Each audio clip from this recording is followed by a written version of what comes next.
Well, let's get into it. Season 9, the final season of The Office, is upon us. BJ and Mindy are gone. Greg Daniels is back. Everything is significantly brighter in tone, in humor, and the lighting. Stories are bigger, they last longer, and they hit harder. Is this code for, gay stuff? And the beginning of the end of the series starts today. Hey everyone, welcome. My name is Chris, and I am reviewing every episode of The Office ever. And today, we're looking at the new guys. The new guys! I understand nothing. The opening sequence plays out as many season premieres have before, with a breakdown of what happened over the filming break. Dwight found out Philip is not his. You're not the father. I told you. Oh my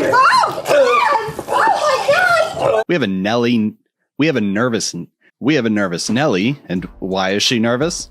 Andy's coming back today. Where was Andy? A 3-day wilderness excursion meant for children, which included David Wallace's in-universe drummer boy and our universe's Greg Daniels' offspring. Michael wasn't invited.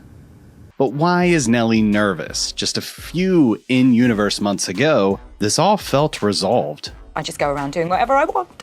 All right, you sly bastard. When can you start? Personally, I kind of think the writers forgot that the break was 3 months long and not just 3 days long. But I'm not sure. Either way, the writers are doing a lot of things in this opening sequence, and we can even see a few things in this Aaron talking head. David Wallace sent him on an outward-bound wilderness adventure for a whole month to make him more decisive and confident. 1, she is still smitten with Andy.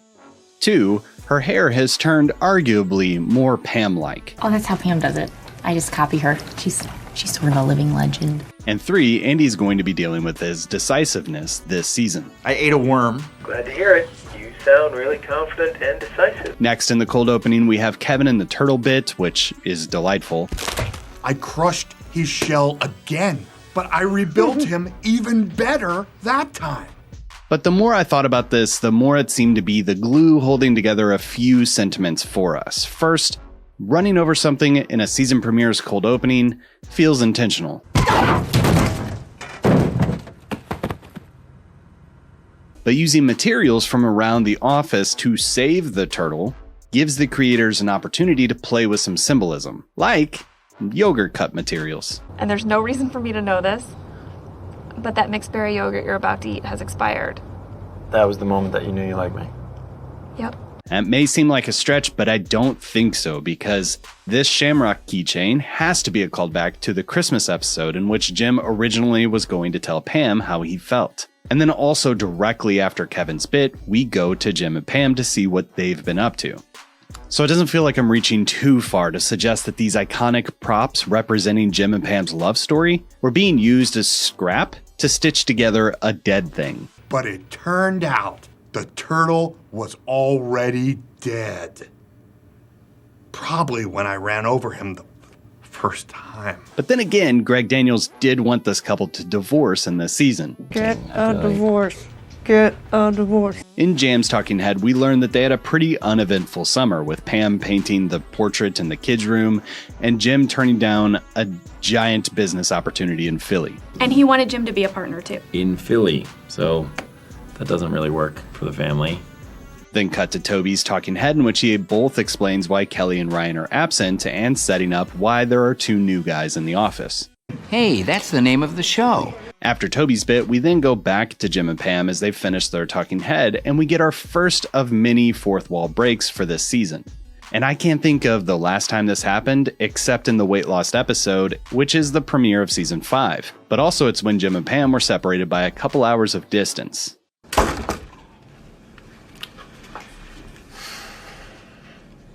All of these callbacks and allusions to previous episodes seem to be very much on purpose, almost reassuring fans that their loyalty is going to be paid off or wrecked in spectacular fashion. But during that fourth wall break, we get a sense of what the Jim and Pam arc for season 9 is going to be. I don't think anything's gonna change in our lives now. With work and 2 kids, nothing interesting is gonna happen to us for a long, long time. Now this is a really interesting sequence to me. If we remove Jim from it, we read it in one way. I don't think anything's gonna change in our lives now. With work and 2 kids, nothing interesting's gonna happen to us for a long, long time. And if we remove Pam from it, we read it in another way. With work and 2 kids, nothing interesting's gonna happen to us for a long, long time. There is an interesting dynamic that we have not seen between these two characters in the past. They've always been on the same page. It's almost like they're not going to be on the same page for long.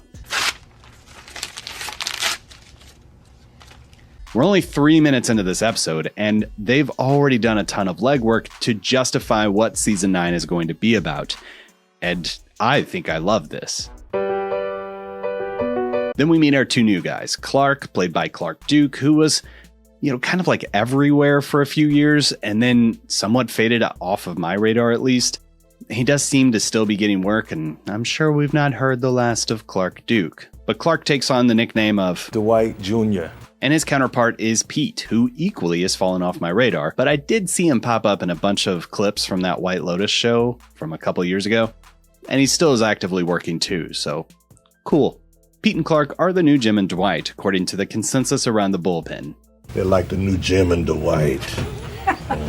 Oh, yes, I see that. And like Aaron's hair, there is for sure a literary purpose to why these guys are propped in the likeness of Jim and Dwight, but we're going to be getting to that soon. Dwight, dealing with not being Philip's father, is immediately smitten with the idea of Clark being his kid, and it gets weird real fast. Dwight, you cool if we call him Dwight Jr.? Yes, I am.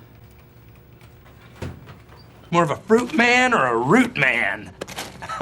Dwight becomes quickly disenfranchised with his faux son, though, after Clark offers to help with sales. Want a list of my clients? You want my leads? Yeah, I'll just give it a glance. You're not getting my clients. Nice try. And I kind of have like a feeling that at some point there was like a throwaway line where Dwight thinks his son will someday rise up to kill him. Is that a thing? If you'd have told me this morning that today I'd be creating a monster capable of my own destruction, I'd have thought you were referring to the bull Mose and I are trying to reanimate. All of this kicks off a Michael-like desperation arc for Dwight, but the big news of the day is Andy is back. Hey! Andy was gone for 3 days, so these guys must have just started. But imagine this being the first thing you hear out of your new boss's mouth. I had this really funny dream during Outward Bound that you died.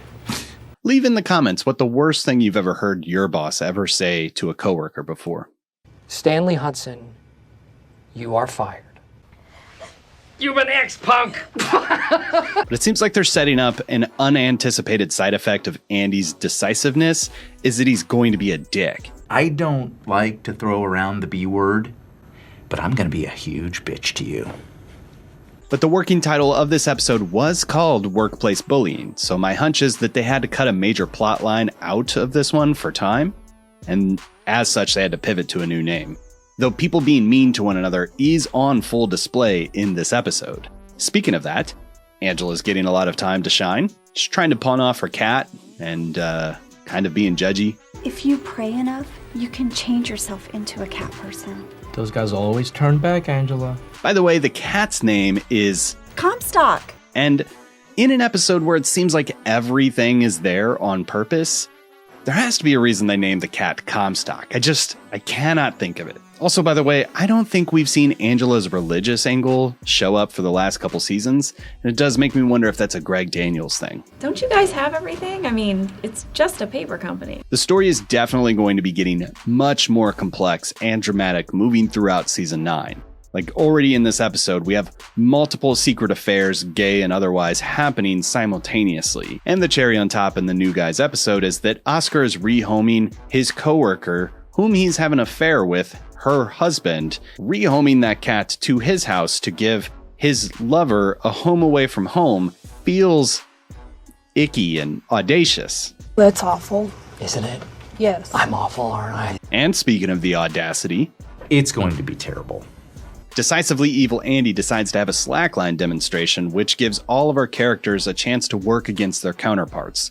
Like Andy shoves a Nelly off the flaccid cable. Importance. Jim seems to have nothing in common with new Jim. Phillies fan though, right? I like the Red Sox. I'm from Vermont. So. Okay. I have nothing in common with Plop. The only thing we have in common is that neither of us wants to sit on Meredith's face. Dwight again channeling Michael Scott as he commits to prove that he's better than Clark in something stupid. By the way, that slackline is very stiff and he's struggling. This embarrassment sends Dwight over the edge, metaphorically speaking, until it's not, but we're going to get to that in a minute. Meanwhile, Jim is both dealing with the loss of enjoyment of pranking Dwight and overhearing new Jim exposit some of his hopes and dreams. If he doesn't watch himself, he's going to be here for years, doing nothing. Wow, maybe Pete is the new Jim. All of this, in a much more private way, sends Jim spiraling as he's fighting against the fear of making nothing of his life. I don't think I'll be here in 10 years, but... That's what I said. That's what she said. Well, if this were my career, I'd have to throw myself in front of a train. It's like he knows that this is a risky venture in so many ways, but fortune favors the bold, right? Is bold the right word? Speaking of that, join my Patreon and help me not have to declare bankruptcy! While Jim is considering a major life change, Dwight creates an Evel Knievel stunt demonstration to prove to the office that he's the top dog. None of this actually makes sense on paper, but it doesn't matter because it's there for a reason. He attempts to even loop Pam into this dangerous delusional state of mind, which is also a very Michael-esque thing to do. Would you light it? Do the honors, please? Yeah, no problem. She declines and again reveals her primary motives as a character for this season. You may find this hard to believe, but I love my boring life, and there's nothing you can say that would get me to run the slightest risk of losing it. As the day ends, everyone is heading out into the parking lot, and Dwight, in a shot that seems very much to invoke the vibe of Season 3 Michael on the Roof, announces that he is going to show them what he's made of. This is what a real salesman looks like. Meanwhile, Jim is having a very private internal debate about taking a very different plunge that could have grave impacts on his life, only to have second thoughts right before jumping over the edge. This is about doing, not thinking. Right, doing. Totally doing. Jim and Dwight both muster the courage needed to do something that the writers are intending to convey has significant meaning to the characters, as well as significant risk to the character's life as they know it.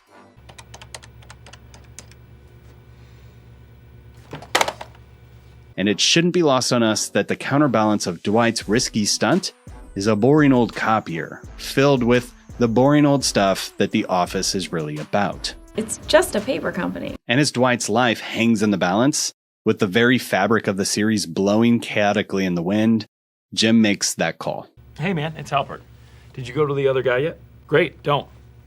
I'm in. The events of the day are summed up by Creed, who both in my understanding had a bigger part in the whole workplace bullying plotline, but also serves to undercut some of the stress relief effect of the chaotic stuff that's happening on screen.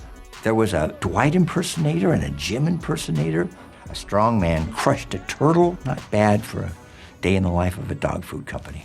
Which is a good place to dive into the deeper meaning.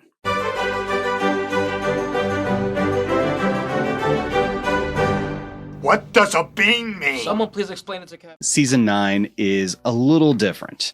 The premiere for this is really just doing the legwork for what we're going to be looking at for this season. So there's not a cohesive, single deeper meaning here, other than seeing our characters long for different things. But regardless, the motives are clear. Dwight wants to be a father.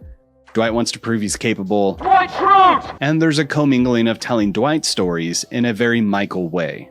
Andy, who I don't think I'd call indecisive in the past, but now we're saying that he is indecisive. Well, he's decisively a villain now. And a little bit more subtle, there's an aura of I don't care in his attitude. Like Aaron was super excited to see him, and we don't see much reciprocation throughout this episode. Aaron doesn't seem to have a ton of agency yet, but the hair is going to be key in understanding her journey. Jim, in a quiet desperation, makes a decision that is going to greatly impact his family, and he wants life to mean something, and I 100% understand that. I don't want to work here without Pam. Just be like loading trucks without any meaning. The assumption is that he didn't want to rock the boat with Pam, so he just turned the opportunity down. But the events of the day are enough to cause a pretty significant identity crisis within him. Pam, on the other hand, loves their life and doesn't want to invoke any risk into it. The new guys have a lot of heavy lifting here, but admittedly, they're just props. And then we have a lot of the setup with the weird love triangle or quadrangle, love square. Is that a thing? Let's rate this thing. Oh, the cat. The cat seems to be named after a guy from the late 19th century who was an anti-vice activist, burning books, public shaming, you know, that kind of stuff. So I think the idea here is that in her giving this cat to Oscar, in the long run, she will metaphorically also be turning over a new leaf, and like a less judgmental leaf at that. Just a guess. This is the worst. With Greg Daniels writing and directing this episode, as well as in the showrunner office, you can feel the passion poured out onto the page and then poured into the performances in this episode. Admittedly, it's hard to separate my thoughts and disappointments on how this season turned out and where these threads lead to, but I can't fault New Guys for that. The nuance of these dramatic plot lines hit hard, and while I think they're a bit unjustified, I wouldn't call it lazy, but I do think someone in the writer's room should have said, "Hey, Greg, why wouldn't Jim and Pam just work this out? Is Jim really the kind of husband that wouldn't communicate how important all of this is to his wife? And is Pam really the kind of wife that wouldn't be compelled to make an admittedly small risk of moving an hour and a half away for something that means so much to her husband?" I'm not sure the trajectory that these characters were on prior to the season makes sense with where they are at the beginning of season 9. And as a result, I find this cold opening as frustrating as it is well executed. But sometimes I have to admit marriage is not simple, and sometimes people don't act within their predefined characters. And sometimes when we're looking over the edge, we just have to jump and forsake consequences. This is about doing, not thinking. Instead, it seems that Daniel was resolute to give us a complex and yet relatable set of motives to create the first and last point of friction for Jim and Pam, whose love story served as one of the primary points of soul for the series. Just because I don't like where it's going doesn't mean that it's not well executed in this episode. Everything else is fine. Introducing Pete and Clark, fine. Andy's weird shift to a villain, sure. Humanizing Nellie, okay. As for the humor, there is plenty of it here, and I laughed probably harder at Kevin's lines in this episode than I had at any point in the last several years watching The Office. The turtle was already dead. Probably when I ran over him the first time. But you can't eat cats. You can't eat cats, Kevin. Please, after the turtle? I am enormously proud of what I did for that turtle. Really, and maybe it's just the tail end of season 8 still slapping me in the face, I liked this episode. I'm going to give it a 3 out of 5. Oh, I would rather watch you and your talented friends. But that's all I have to say about New Guys. If you liked this video, give it a like, subscribe, comment. All of those things help. And if you want to keep these Office Field Guides rolling even after this season, then join the Patreon. Trying to get to a certain number to decide what to do after season 9 ends. Thanks for watching, and we'll see you next time.